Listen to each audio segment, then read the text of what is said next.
अस्सलाम वालेकुम। Large intestine या बड़ी आंत में मौजूदा बैक्टीरिया हमारी हजम न होने वाली खुराक खाकर गैस खारिज करती है। 75% गैस इन बैक्टीरिया की फर्मेंटेशन की वजह से पैदा होती है। इसमें नाइट्रोजन, कार्बन डाइऑक्साइड और मीथेन गैस शामिल है। ये गैस अगर छोटी आंत यानी स्मॉल इंटेस्टाइन में बैक्टीरिया की ओवर ग्रोथ की वजह से बनने लगे तो इसे SIBO कहते हैं। एक आम इंसान में रोज़ाना 5 से 15 दफ़ा गैस का इखराज नॉर्मल है।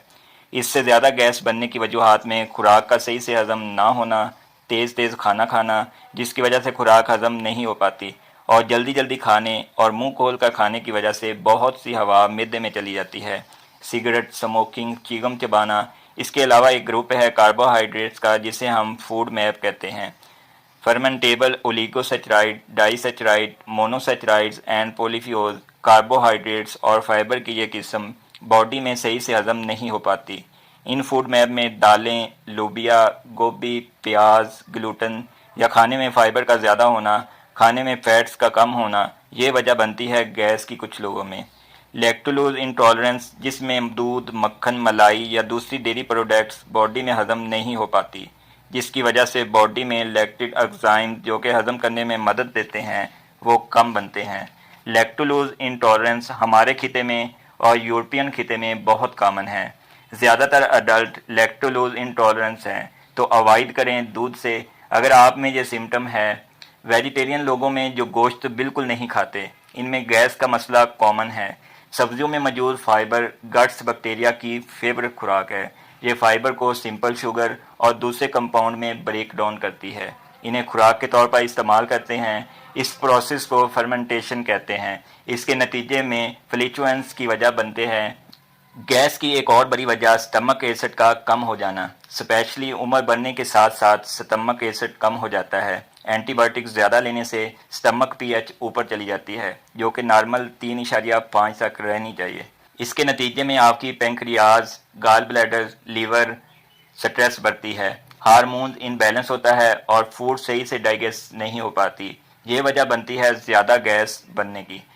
अक्सर सलाद या ज़्यादा सब्जियां खाने वाले या कीटो डाइट में लोग कंफ्यूज हो जाते हैं कि मैं तो बड़ा हेल्दी खाना खा रहा हूं, फिर भी इंडाइजेशन हो रही है, गैस बन रही है। वो काफ़ी परेशान नज़र आते हैं।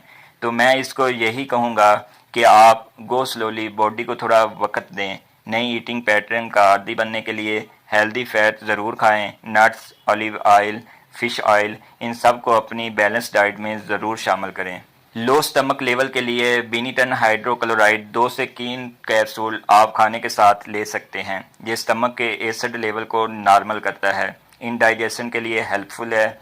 अदरक का कावा बगैर चीनी के और इसमें सौंफ शामिल कर लें। अदरक और सौंफ बॉयल और डाइजेस्टिव एंजाइम की प्रोडक्शन को स्टिमुलेट करते हैं। खाना आसानी से हजम हो जाता है। एंटी इन्फ्लामेटरी प्रोसेस रखते हैं। डाइजेस्टिव मसल को रिलैक्स करते हैं। स्पेशली इसका लैक्टिक एसिड यानी कब्ज़ को ख़त्म करते हैं। स्टूल पास करने में आसानी पैदा करते हैं। गैस नहीं बनने देते।